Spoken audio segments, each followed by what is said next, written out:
The wires are ran. Amplifier wires came in through the back. They're in place. Our signal wire went up this way. The RCAs are into the dash. Power wire came along here and up in. The ground is located right there along with the power wire.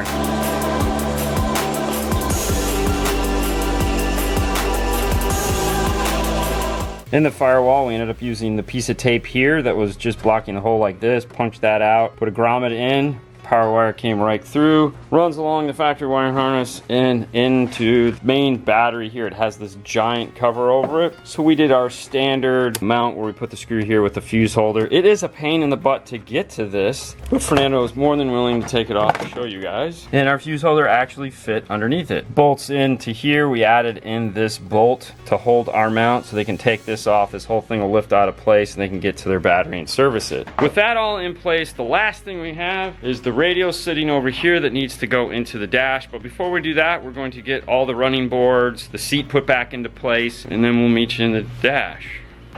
Which is weird because it's video, so it's like it's literally the next scene. You guys will have not, yeah, you understand. When you're doing Kenwood's network mode, there's two ways you can do it. You can use the power out of the radio or the RCAs. On page 30 of the instruction manuals, it kind of breaks it down. We'll be using the RCAs, so the top two RCAs are tweeters, then mid-range, then subwoofer. When using deck power, the white and gray set are going to be for your mid-range, and the green and purple are going to go to your tweeters. This is opposite from what the other manufacturers do. Also, it talks down here in the special notes, it says, for three-way speaker system, see page 87. They're not referring to this, they're referring to the actual guide that you have to download from online. And that'll show you the two buttons that you have to hold. When plugging a radio in, start with your longest wires first. The RCAs we put the shrink wrap on are tweeters.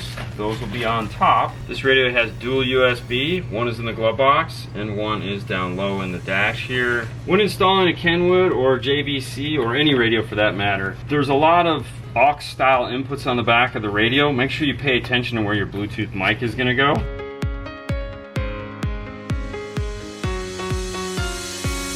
This is always the worst part. No matter how well you plan, no matter how much effort you put into the harness, there's always way too much stuff going on when adding an aftermarket radio.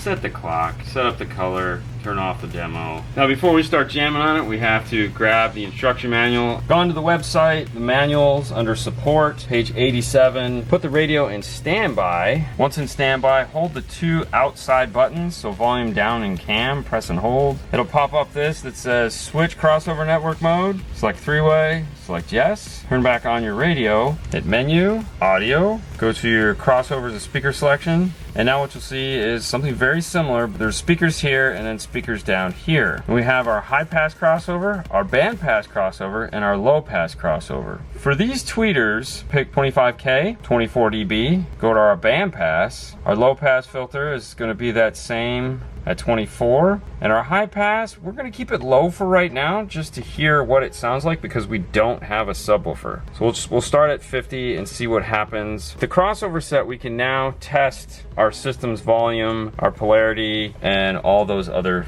fun things. We like to start with some pink noise just to make sure all the speakers are playing, and then we'll move on to our polarity pop track. Mid bass is good.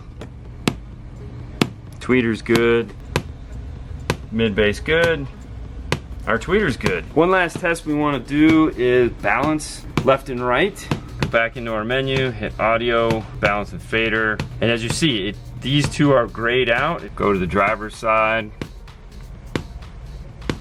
When you're on the driver's side, it's simple enough to just listen to the passenger side and see there's no sound.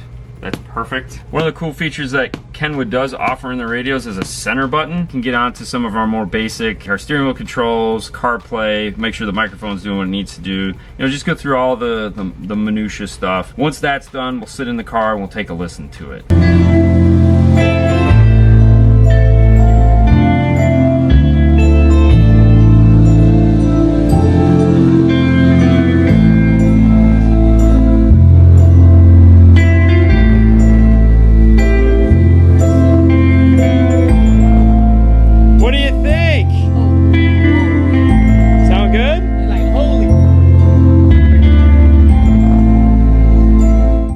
for sure was definitely like, I don't know how the ending is gonna be. I mean, we like to write stories where we know the ending. And we were taking out a Bose system. We had a bigger driver, we had more drivers. Sometimes you don't feel it, you know? Like you do something and it's like, I actually tried to talk this customer out of doing this, just to give you an idea. And he's like, no, I want a high-res system. So we're like, all right, well, I've tried my best. And man, I'm pleasantly surprised. This sounds really good. Yeah. And I think the only reason why this was pulled off successfully was because of those XR components. Having that big 7-inch, oh my gosh, just the deepness that those have. That mid-bass is insane. This is just killing it. That big tweeter, 1 3/16 of an inch, lots of sound coming out of it. It was capable of being crossed over nice and low, get a lot of sound out of them, blend them in with that mid bass, let that mid bass play down low. Yeah, this is a really nice system. I'm sure he's gonna be happy playing all his DSD files and FLAC files, cruising around. He's got a really expensive player. This has an aux jack in it, as well as wireless CarPlay and wired CarPlay. It's lots of fun. Yeah. Well, this was just a nice, I'd say simple, but man, this wasn't simple. There was a lot of work that went into this to get it to where it's at. This is actually a nice front stage upgrade system. The only thing missing is a subwoofer, but this car just doesn't have room for it. The gentleman that drives this is a tall guy. His brother, he's also a tall guy. Go figure, family, they're both tall. It's just a fun little car, and it'll have a nice little system in it that sounds really good. They sound really, really good. And with that, guys, we're gonna end it here. Thank you so much for watching. Fernando, if you please. On to the next one, guys. You guys have a great night as always. We'll see you later next time. Bye. Bye.